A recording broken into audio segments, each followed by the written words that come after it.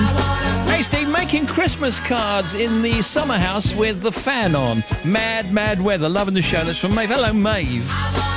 Can you say big hi to your team and also tell Stuart Wilkinson, who's helping me on this day off, to hurry up. We need to finish carrying the straw before the thunderstorms. Thank you from Dylan in Wales. Okay. Just want to give a shout out. This says to hubby Roger, who's painting the kitchen ceiling in this blistering heat.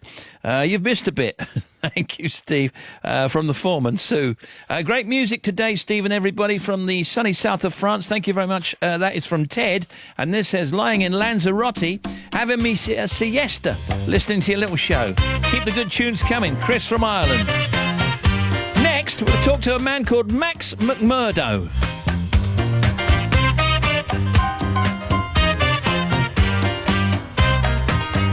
Everybody, do what you're doing.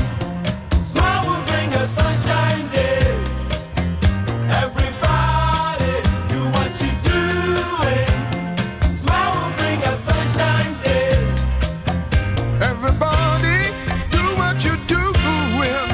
Your smile will bring a sunshine day. Everybody, do what you're doing. Your smile will bring a sunshiny day. Everybody, do what you're doing. Smile will bring a sunshine day. Everybody, do what you're doing. Smile will bring a sunshine day.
guy, I don't know if you saw the guy on Dragon's Den. Well, I can't remember when it was, but he was very popular on it and did very well. Makes stuff. It's upcycling stuff. Did you see that guy? I did see that guy, yes. It was very interesting. Do you remember his name? His name was Max, wasn't it? Yeah, it was Max McMurdo. That's the guy. And he's here. How's that for an intro? That was awesome, thank you.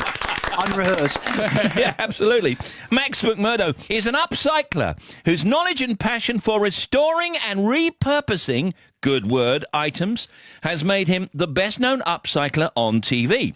He's appeared on George Clark's Amazing Spaces, Shed of the Year, and most recently, Fill Your House for Free, alongside Gok One, where he helps families embrace upstyling to transform their homes. So, first of all, tell us what upcycling is, and then tell us about your experience on the Dragon's Den, and then we'll have a look at the book and talk about it. Thank you very much for a start. It's our pleasure. Upcycling really didn't exist when I started out. 14 years ago, I had a proper job once, which surprises many people. Right. They think I'm just a mad hippie on a mission. 14 years ago, I was a car designer, and I got really upset because it wasn't very environmental, and also 4,000 people design one car. So no matter all the dreams and ambitions you've got, it kind of gets diluted and watered down. So really. I thought, I'm going to design something that's eco-friendly and smaller than a car, and that was all I knew. So I quit my job, quit my apartment, sold everything I had, bought an old camper van and started filling it with rubbish with the intention of making stuff out of it. And it kind of just developed over the last 14 years. Like I say, the phrase upcycling wasn't really readily used. Nobody really knew what it was until the last sort of 3 or 4 years. And basically, it's making stuff out of something else. It's classic recycling, really, isn't it? It's ultimate recycling. It is the ultimate recycling because recycling takes energy to mush that product up and take it back to its origins to reform it, whereas upcycling, you kind of keep it as is and take it up the spectrum. So you add value, you make it more expensive, more beautiful, more emotionally attached. It's a wonderful thing. Now, as I remember, Max, you came onto the Dragon's Den. First of all, you had on your right side there, you had some shopping trolleys made into chairs. Yeah, that's right. Yeah. That was my first piece, actually. That was the iconic thing. I'm still known for it today. Now, what was your main thing on the Dragon's Den? What was it that you had? It was some kind of shopping bag deal, right? That was it, yeah. So the furniture, that business was ticking along. I was a bit of an artisan, making a few here and there, the odd commission.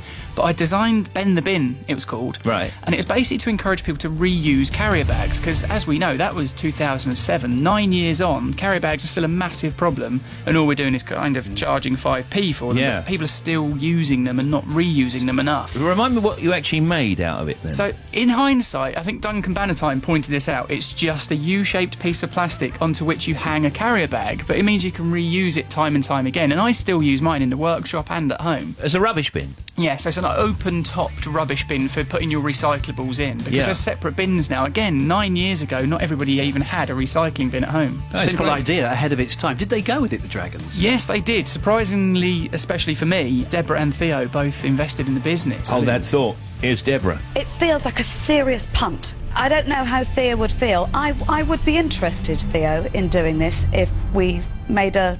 Nurture this young man at 25 grand each. Absolutely, absolutely. Would you want to be nurtured by Deborah and myself? Are you both interested in the furniture as well? Yeah. That's exactly how I feel. What The only you thing I like. would say, Max, my offer is certainly based not just on what we see here, but something in you. So it's I future. would like to be investing in restore and whatever products you So bring out. All your designs go through that company. If you'll have me on board, Theo, I'd be very happy to put my money forward on that basis. 30% of the company. Have we got a deal? I think we've got a deal. We've got a deal. So, I mean, as a result of that, that's where you are today, really, isn't it? I think so, yeah. They completely changed the way I looked at the business. Well, it wasn't a business before they arrived, to be honest. I remember the first day Theo and his accountant turned up. All these big black cars with blacked out windows turned up at the yard. And I was in my mate's shed, and I had a Robin Reliant three-wheeler yellow one outside. Great. With leather dice. And I thought, oh no, he's going to go crazy. Until he turned around and said, I've got one of them in my back garden as well. Brilliant. So it was hugely influential in my career. I started thinking about it as a business, not as me just being self-indulgent, making things that I liked. I actually started thinking about price points and margins, and then we were negotiating with Tesco's and Selfridges. It was just a whirlwind. It was awesome.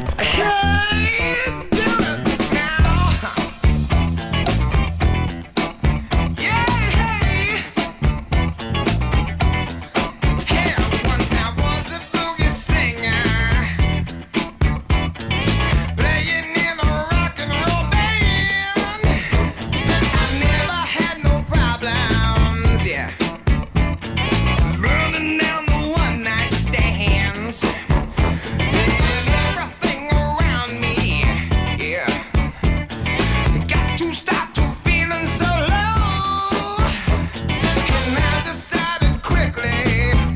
Yes, I did.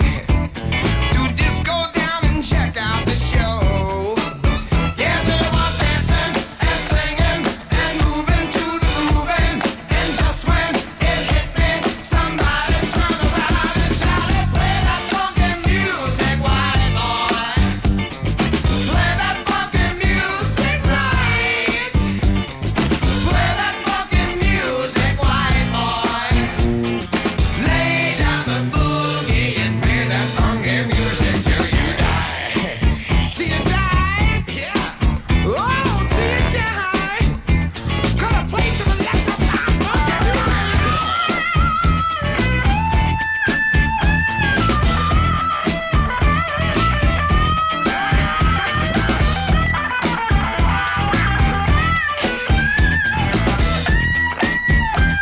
Hey, wait a minute. Now, first it wasn't easy. Changing rock and roll and minds. Yeah, things were getting shaky. I thought I'd have to leave it behind. Oh, but now it's so much better. It's so much better. I'm funking out in every way. But I'll never lose that feeling. No, I won't. Of how I learned my lesson that day. It's a 4:45. Max McMurdo here. Now, we turn to the book, and the book starts with an explanation of what upcycling is, which, unlike recycling, can add value to an item that would probably be thrown away by using new designs to make it more aesthetically desirable.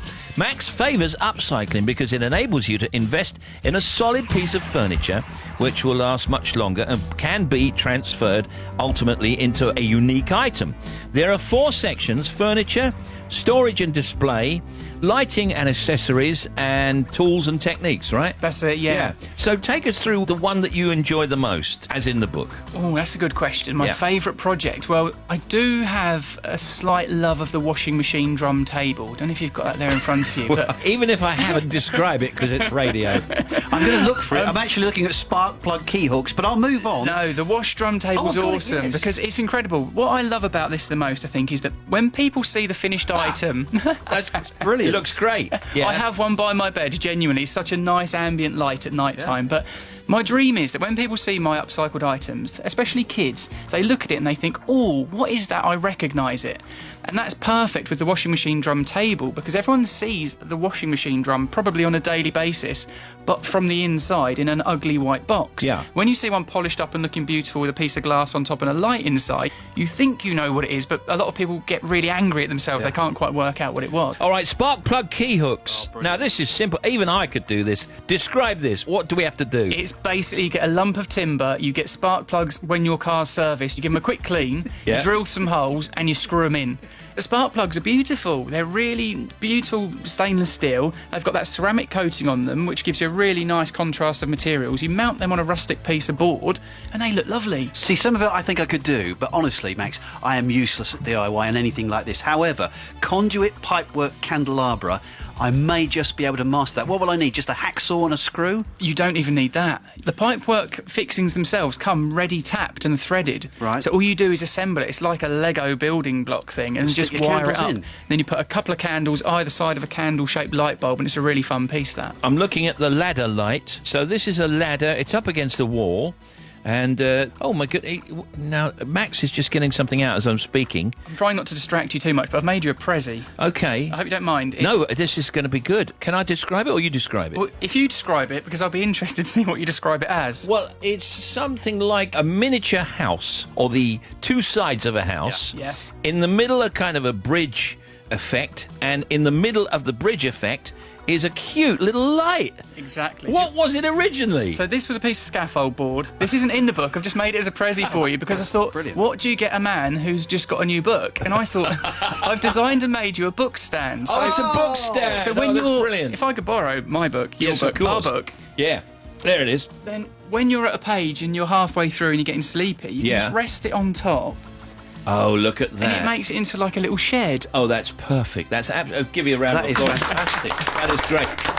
Thank you very much for that. Can I really have that? That's all yours. That's very kind of you. Oh, that's really kind. And it's got a little light in the middle. which is powered, I'm presuming, by a battery, yeah? It is, yes. It'd be a good nightlight as well, wouldn't Exactly, it? by the side of the bed. Yeah, superb. I love it. Upcycling 20 creative projects made from reclaimed materials by Max McMurdo is out now. And you heard Max, and can I just say that you can see Max next on National Geographic Channel's Machine Impossible, which begins on Saturday. In it, Max will look at the greatest technological and engineering feats in a bid to create an unbelievable machine to solve a very everyday problem. Any clues? You can't give us a clue on that one? We made something that flies. That was fun. Wow. Out of scrap. Was it a wasp? No, it wasn't a wasp. You'll have to watch to find out, I'm afraid. Thank you, Max. Something that flies. Max McMurdo. Morning comes to the sound of bells, lying beside me, saying you gotta be somewhere else. There was a time everything got lost, everyone and everything we once loved was in the past. Across the room, you're looking at me, you touch the handle and you're looking at me, walking out that door, still looking at me. There's something, there's something, there's something you gotta know.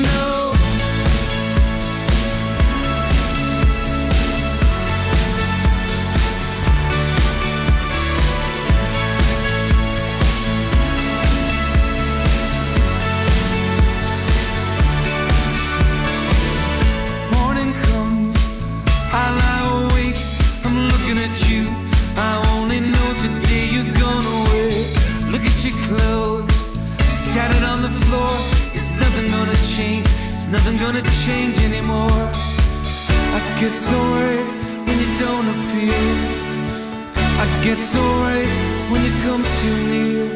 Standing in your way, but you're still looking at me. There's something, there's something, there's something you gotta know. Love is enough, love will do.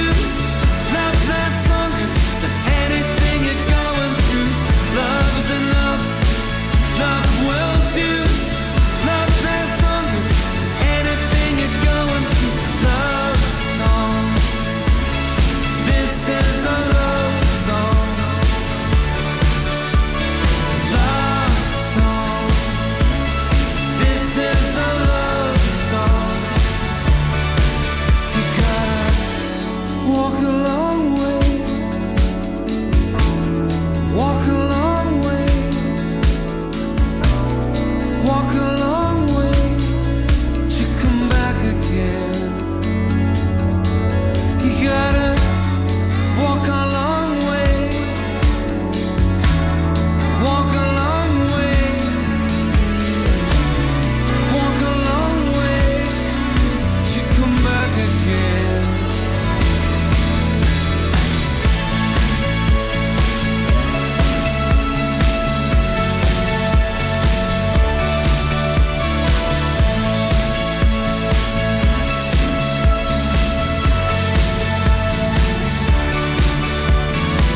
Love is enough, love will do. Love lasts longer than anything you're going through. Love is enough, love will do. Love lasts longer than anything you're going through. Love Deacon Blue. This is a love song. Now me and Tim back for Factoids. Let me do one here. If you get an email accusing you of downloading a pirated copy of a movie or television show, saying you must pay a fine by clicking a link or you'll be taken to court, delete it. Scammers are sending out phony notices like these, hoping to scare you into handing over your cash instantly. Can I do some about spiders, please? Please. Spiders are the largest order of arachnids in the world. They don't have an antenna, a spider. That's what separates them from other insects. How do they get FM then? I never knew that. It's a landline. Yeah. In some species, male spiders are often smaller than females. The smallest spider in the world can be found in Colombia. It's the Patu digua, and the blood of a spider is light blue in colour. Do you like a spider? I do like a spider. If you see a spider, even a house spider, because they vary in size as well quite a lot, you see one up close, they are incredible creatures. I love them, yeah, I do. And what do you do with a spider that you find in the bath? You slip a little bit of paper underneath it, you get it to walk on the paper, then you put a glass over that, you pick up the paper and the glass, making sure the spider can't escape, you go to the back door and you just throw it out the back door. Right. Factoids.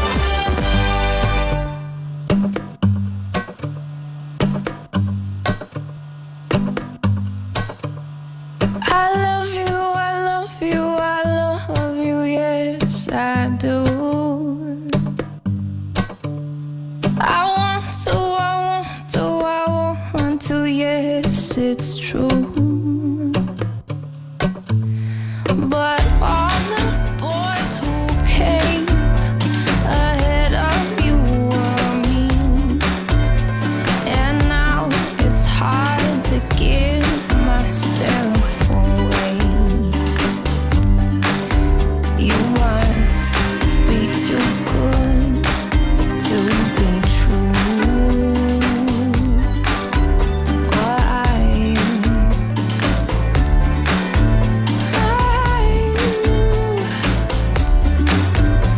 You kiss me and say, baby, it's alright.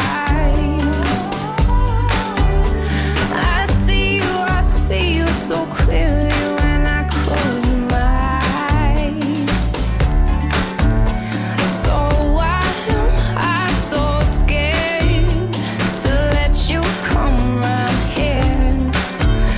All sweet and golden, armed with good intent. You must be too good to be true. You must be too good to be true. I love you, Earl. News from the net. NME.com says Adele's not touring for another 10 years. And uknews.yahoo.com says, I know, 10 years. Barry Gibb will perform on the first Strictly Come Dancing results show.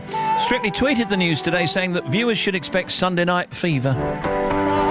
Here's Bobby Pryor. What's happening, Bobby? Steve, thank you. M56 eastbound, the accident 14 to 12. Hapsford to Runcorn. All lanes have been reopened, but you still got big queues. The A5 at Weedenbeck closed both ways between the A45, the High Street, and the A43. This is having a huge impact. Also, not too far away, the M42 northbound, heavy between 10 and 11 Burton-upon-Trent following an earlier accident. And the M1, if you're heading up to junction 19, there's an accident between 18 and 19. Big queues back to 17. It's a huge queue through there. M11 southbound, 13 to 12 down towards Cambridge. There's an accident that's closed one lane. M25 big queues 9 to 16 Leatherhead to the M40. Anti-clockwise 15 to 11. Big queue into the Dartford Tunnel from junction 3 for the M20. Knock-on effect through the whole area.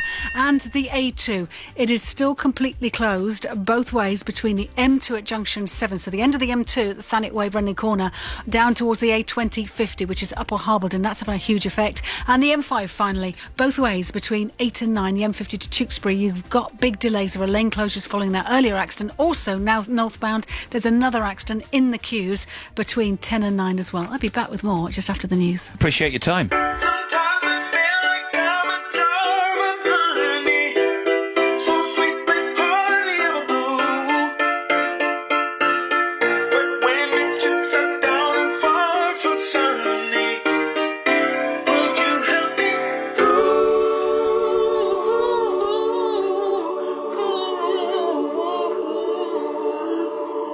Where's my rainbow?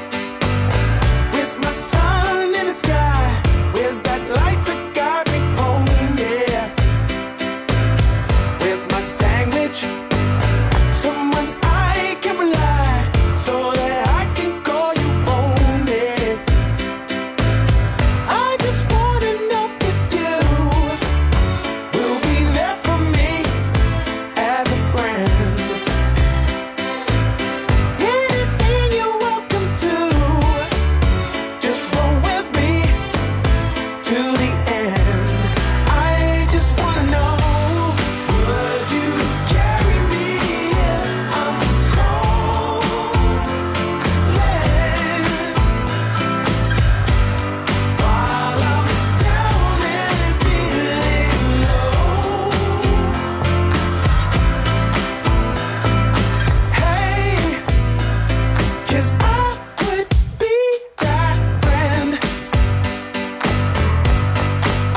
friend. It's going to be a bit stormsy tonight. To punch with me in a brawl. Yo, Stormzy. I just wanna know, would you? And we out of here for the time being. Back tomorrow, of course. After 5, it's going to be Simon and everybody cooking up Turkish eggs. And with us tomorrow, Gary Barlow and Serious Jocking. Good evening.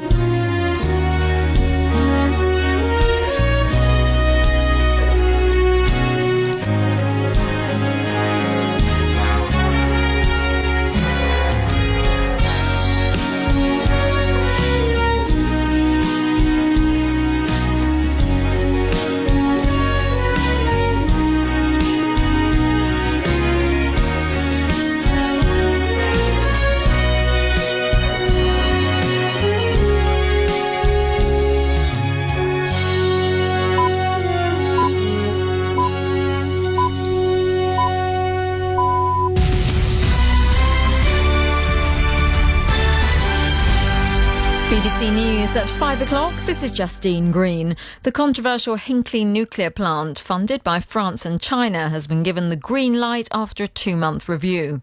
5 Bedfordshire police officers are facing possible dismissal after a promising athlete was left paralysed after being arrested.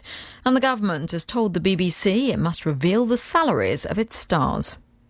The government has approved plans for the first nuclear power station in a generation after Theresa May raised doubts about the project when she announced a review in July.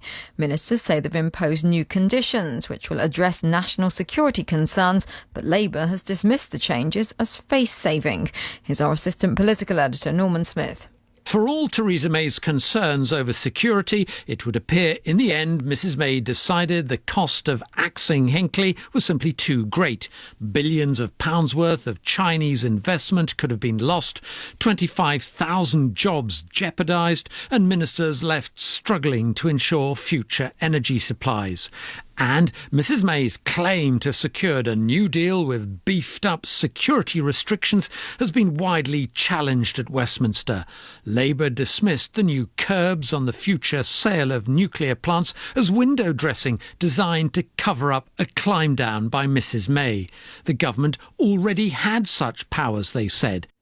The Crown Prosecution Service is considering whether to bring criminal charges against 5 police officers over the way they dealt with a man who was paralysed when he was restrained outside a nightclub in Bedford. Julian Cole, a 23-year-old student, broke his neck and suffered severe brain damage. He's now in a vegetative state. His mother, Claudia Cole, welcomed today's developments and said the family will continue its campaign to get to the truth.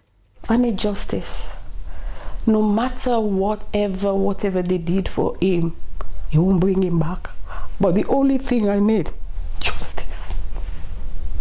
He's there. He's awake, but he's not sort of like living. Police are investigating the murders of a woman and her nephew at a flat in North London.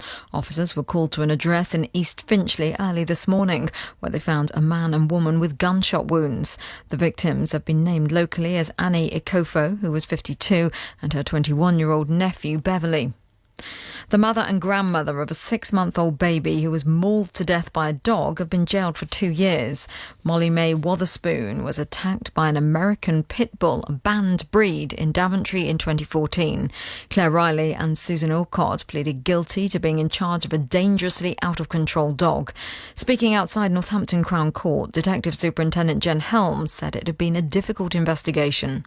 The events on that night of October the 3rd, 2014, had tragic consequences, not least for Molly Mae, but also for her family and for those that knew her. In addition, it is fair to say that the officers and staff involved from all agencies found this to be a particularly sad and harrowing case. The Bank of England has upgraded its forecast for growth in the second half of this year, despite some suggestions there would be an immediate recession after the Brexit vote. The bank now thinks the economy will expand by between 0.2 and 0.3% between July and September. The outgoing chairwoman of the BBC Trust, which oversees the corporation, has criticised the government's decision to force it to publish the pay of all staff who are paid more than £150,000 a year. Rona Fairhead said such a move wasn't in the long-term interests of viewers because it would make it harder for the corporation to hold on to its top stars. The media commentator Steve Hewlett was also critical of the plan. No one else is being required to do this, so it's not only unfair, but it enables the BBC's competitors in a commercial marketplace to dive in and take talent, may even put their talent prices up, and critically, offered a choice between working for Sky or ITV or Channel 4, being paid more and not having to disclose it, and working at the BBC. What are you going to choose? Britain's Paralympians have now accumulated more than 100 medals at the Rio Games. Great Britain's women canoeists won 3 gold medals today, while the rider Natasha Baker claimed the UK's second equestrian gold of the Games. And there'll be more on Para-GB's success in Rio with Matt coming up in the programme. Finally, it may be 100 years late, but at the age of 113, the world's oldest man is about to have his bar mitzvah. Yisrael Christel, who was born in Poland and now lives in Israel, missed out on the Jewish coming-of-age ceremony because of the outbreak of the First World War. Family and friends plan to celebrate with him at his home in the city of Haifa. In the city, the 100 share index closed up 57 points at 67.30. And this evening's weather, there'll be outbreaks of rain across Scotland, which will spread to northern and eastern England overnight. In the south and southeast, there will be torrential, thundery downpours, but western parts will be increasingly dry. A mild night, though, with temperatures ranging from 15 Celsius in Belfast to 18 in London. BBC News, it's 5 minutes past 5. Thank you, Justine. Got a couple of texts there. Thank you, Steve. But an uneventful 5 o'clock news. Mail, Simon Mail. I know how much you liked it yesterday. Drive time's on and we're on our way home. Anyway, so that's Wednesday done, and then it's Thursday, virtually the weekend. Thursday's done, and it almost is the weekend. Help if I knew what day it was. Shorts back on. There's Willie. Enjoy yourself. It's later. All right. Scorching in September. Thank you very much. It's a promising start. Feels like Friday. There's Yvonne. That'd be a good thing, wouldn't it? You know, whatever. Enjoy yourself. Enjoy yourself. It's later. At the end of the pier already. Come on. Right, it's drive time here at Radio 2. When in trouble, search for some Delamitri. It's an old saying.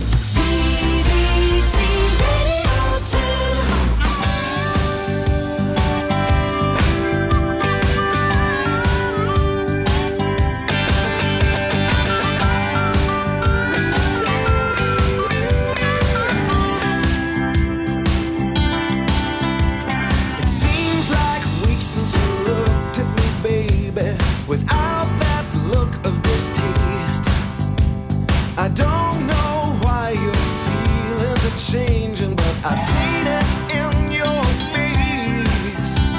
And all those times when our lips were kissed, our tongues were